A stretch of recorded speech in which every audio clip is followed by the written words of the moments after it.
खबर आपको दें कि बानी पीटीआई ने तौहीन इलेक्शन कमीशन की कार्रवाई और जेल ट्रायल को अदालत में चैलेंज कर दिया।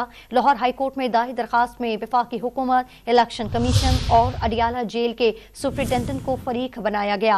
आपको अपडेट कर रहे हैं इस हवाले से कि बानी पीटीआई ने तौहीन इलेक्शन कमीशन की कार्रवाई और जेल ट्रायल को अदालत में चैलेंज कर दिया। लाहौर हाई कोर्ट में दायर दरखास्त में वफाकी हुकूमत, इलेक्शन कमीशन और अडियाला जेल के सुपरिटेंडेंट को फरीक बनाया गया। बात करते हैं डॉन न्यूज़ के नुमाइंदे राना बिलाल हमारे साथ मौजूद हैं। राना बिलाल, आगाह कीजिएगा।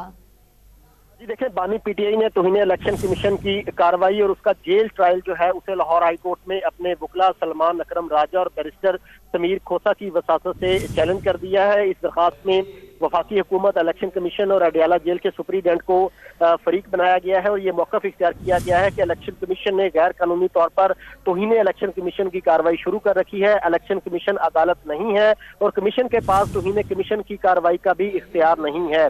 इस दरखास्त में यह भी कहा गया है कि इलेक्शन कमीशन ने इस केस में जेल ट्रायल का फैसला किया है जो कि गैर कानूनी है। जेल में खुफिया ट्रायल जो है वो आइन के आर्टिकल 4, 19, 19A और 10A की खिलाफ वर्जी है।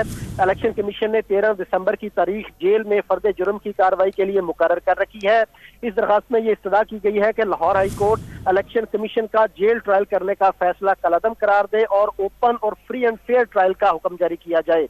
मजीद ये भी इस्तदा की गई है कि लाहौर हाई कोर्ट दरखास्त के हतमी फैसले तक खुफिया ट्रायल के जरिए जो फर्द जुर्म की कार्रवाई होने जा रही है उसे भी रोके। यह दरखास्त जो है वो सलमान अकरम राजा और समीर खोसा एडवोकेट की वसासत से बानी चेयरमैन की जानिब से दायर कर दी गई है, जिस पर पीर के रोज जो है वो समाअत का इम्कान है। पीर के रोज समाअत का इम्कान है। तफसील बताए थे राना बिलाल, आपका बहुत शुक्रिया।